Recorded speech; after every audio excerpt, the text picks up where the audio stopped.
অনেকে বলে নবী নাকি মৃত নবী, উনি নাকি রওজা শরীফে পচে গেছে, নাউজুবিল্লাহ। আপনারা একটু দেখেন, আজকে ওয়াহাবিদের কিতাব থেকে আমরা দলিল দিব নবী জিন্দা নবী, নবীজির রওজা মোবারকে জীবিত এবং তিনি যেখানে ইচ্ছা সেখানে যেতে পারেন।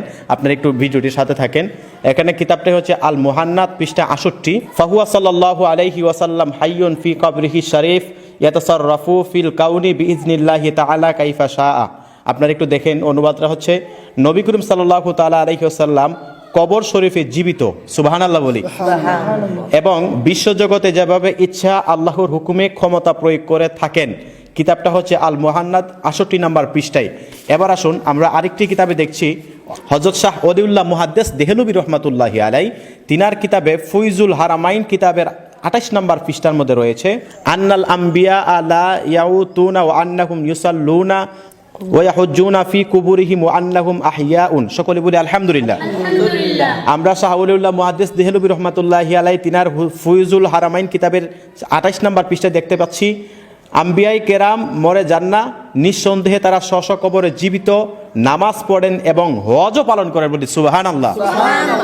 আমরা তৃতীয় নম্বর আরেকটি দলিল আপনাদের সামনে পেশ করছি, নবীজি যে রওজা শরীফে জীবিত। আমরা আরেকটি দলিল দেখছি, আল্লামা কাজী সানাউল্লাহ ফানিপুতি রহমাতুল্লাহি আলাই তিনার তফসিরে মাজাহারি প্রথম খণ্ড 152 নম্বর পৃষ্ঠা। তফসিরে মাজাহারি কিন্তু একটি গ্রহণযোগ্য কিতাব, আপনারা একটু দেখেন। তিনার কিতাবে, আমি আরবিটা বলছি না, বাংলাতে বলছি, আল্লাহ তাআলা নবী, সিদ্দিক, শহীদ ও আউলিয়া কেরামের আত্মাকে আপন আপন পদ অনুসারে দেহের শক্তি প্রদান করেন, সুতরাং তারা জমিন, আসমান ও বেহেশতের মধ্যে যেখানে ইচ্ছা ভ্রমণ করেন, বলি সুবহানাল্লাহ। আপনারা দেখেন তফসিরে মাজাহারিতে কি এসেছে, আমি কিন্তু দলিল এখানে দেখাতে পারছি, আপনারা দেখেন। এরপরে তাদের বন্ধুদের সাহায্য করেন এবং তাদের দুশমনদের ধ্বংস করেন ইনশাআল্লাহ। সকলে বলি আলহামদুলিল্লাহ। তাফসিরে মাজাহারিতে এসেছে, পৃষ্ঠাটা আবার বলছি, প্রথম খণ্ড 152 নম্বর পৃষ্ঠা। এরপরে আমরা দেখি আরেকটি কিতাবে, নবীজিদের জিন্দা নবী, তিনার রওজা শরীফে তিনি জীবিত।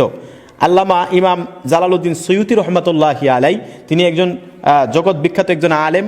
তিনার কিতাবের মধ্যে এসেছে নবী করিম সাল্লাল্লাহু তাআলা আলাইহি ওয়াসাল্লাম সশরীরে জীবিত, তিনি যেখানে ইচ্ছা ভ্রমণ করেন, পৃথিবীর ও ফেরেশতা জগতের প্রতিটি কোনায় কোনায় ক্ষমতা প্রয়োগ করেন, বলি সুবহানাল্লাহ। আপনারা একটু দেখেন স্ক্রিনের মধ্যে, আমি দেখাচ্ছি, তিনি হুবহু সেই রূপেই রয়েছেন যেভাবে উফাতের পূর্বে ছিলেন, অর্থাৎ দুনিয়াতে থাকা অবস্থায় ছিলেন। এতে কোনো পরিবর্তন সাধিত হয়নি, তবে আমাদের দৃষ্টি থেকে অদৃশ্য করে দেওয়া হয়েছে। যেমন ফেরেশতাগণ সশরীরে জীবিত হওয়া সত্ত্বেও আমাদের দৃষ্টি থেকে তাদের অদৃশ্য করে দেওয়া হয়েছে। যখন আল্লাহ তাআলা কাউকে নবী দর্শন দ্বারা মর্যাদা ও সম্মান দিতে চান, তখন তার থেকে পর্দা তুলে নেন এবং তাকে সেই রূপে দর্শন করে যেই রূপে তিনি ছিলেন, এবং এ বিষয়ে প্রতিবন্ধকতা নেই। সাদৃশ্য প্রকৃতির দর্শন দ্বারা বিবেচিত করার কোনো প্রয়োজন নেই। আল হাবি লিল ফাতওয়া, দ্বিতীয় খণ্ড। সকলে বলে আলহামদুলিল্লাহ। আল্লামা জালালউদ্দিন সৈয়ুতি তিনার কিতাবে লিখতেছেন যে নবীজিকে আমার আল্লাহ তামাম জগতে প্রত্যেকটা কোনায় কোনায় যাওয়ার শক্তি আল্লাহ তাআলা দিয়েছেন, এবং তিনি দুনিয়াতে থাকা অবস্থায় যেমন ছিলেন এমনই আছেন, কিন্তু আমাদের দেখার সেই ক্ষমতা নাই।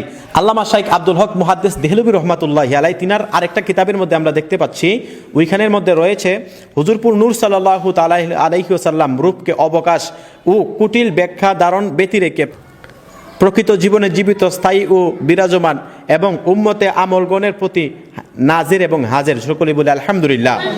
তাইলে আজকে আমরা 5টি দলিলে দেখতে পাইলাম হুজুরপুর নূর সাল্লাল্লাহু তাআলা আলাইহি ওয়াসাল্লাম জীবিত, তিনার রওজা শরীফে তিনি জীবিত, তিনি নামাজ আদায় করতে পারেন এবং তিনি যে কোনো ইচ্ছা সেখানে যাইতে পারেন। আমরা কিতাব থেকে প্রমাণ করেছি। যদি কোনো মায়ের সন্তান এই কিতাবের একটা পৃষ্ঠাকে, এই একটা অর্থকে কেউ চ্যালেঞ্জ করতে চায়, আমি তার সাথে বসতে রাজি আছি। নবী জীবিত, এটা আমি প্রমাণ করে দেব। সকলে বলে আলহামদুলিল্লাহ। ভিডিওটি যেখান থেকে দেখছেন আপনারা সকলে শেয়ার করে দিবেন, এবং আজকের দলিলে আমরা দেখতে পেলাম নবী জিন্দা নাকি মরা নবী? আমরা নবীকে জিন্দা নবী মানি, সেই জীবিত নবীকে মেনেই আমরা কবরে যেতে চাই। সকলে বলে আমিন।